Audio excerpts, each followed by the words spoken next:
நம்ம உடம்புல எந்த பாதிப்பும் இல்லாமல் இருக்கிறதுக்கு இல்லை எந்த நோயும் தாக்காமல் இருக்கிறதுக்கு நோய் எதிர்ப்பு சக்தி அதிகமாக இருக்கும் நம்ம உடம்புல. ஸோ அதை பூஸ்ட் பண்ணுற அளவுக்கு தான் நம்ம ஒரு சூப்பரான தேநீர் பார்க்க போகிறோம் இந்த ரெசிபியில். அது மட்டும் இல்லாமல் இந்த தேநீர் குடிச்சிட்டு வரதுனால நமக்கு வந்துட்டு கழிவுகளை தங்காமல் விடுறதுக்கும் நீக்கிறதுக்கும் உதவி செய்யும். ஸோ ஒரு பாத்திரத்தில் தேவையான தண்ணி ஊற்றிக்கோங்க. அதோடு சேர்த்து 3 ஸ்லைஸ் நீங்கள் எலுமிச்சப்பழம் தோலோடு சேர்த்துக்கணும். அதே மாதிரி இஞ்சி வந்துட்டு நீங்கள் தோல் இல்லாமல் துருவியோ இல்லை இடித்து சேர்த்துக்கலாம். ஸோ இது சேர்த்த அப்புறம் புதினாவை நீங்கள் காம்போடு சேர்த்துக்கிறது ரொம்ப நல்லது. ஸோ காம்போடு சேர்த்து இந்த 3த்தையும் தண்ணியில் போட்டுருங்க.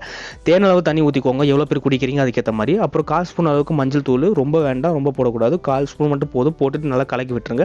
நல்லா கொதிஞ்சு வரும்போது நீங்கள் வந்துட்டு இனிப்புக்காக நீங்கள் நாட்டு சர்க்கரை இல்லை பனங்கரண்டு சேர்த்துக்கலாம். ஒருவேளை தேன் சேர்த்துக்கிறீங்க அப்படின்னா நீங்கள் வந்து வடிகட்டி இளம் சூட்டுக்கு வந்த அப்புறம் தான் நீங்கள் வந்து தேன் சேர்த்துக்கணும். இப்போ கொதிக்கிட்டு இருக்கும்போது சேர்த்துக்கக்கூடாது.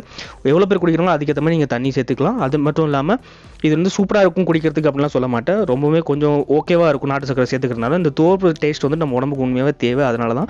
ஸோ வீடியோ பிடிச்சா மறக்காமல் லைக் பண்ணிக்கோங்க. டெய்லி பேஸில் குடிச்சிட்டு வாங்க, ரொம்பவே நல்லது, பூஸ்ட் பண்ணும். மறக்காமல் நம்ம சேனல் சப்ஸ்கிரைப் பண்ணிக்கோங்க.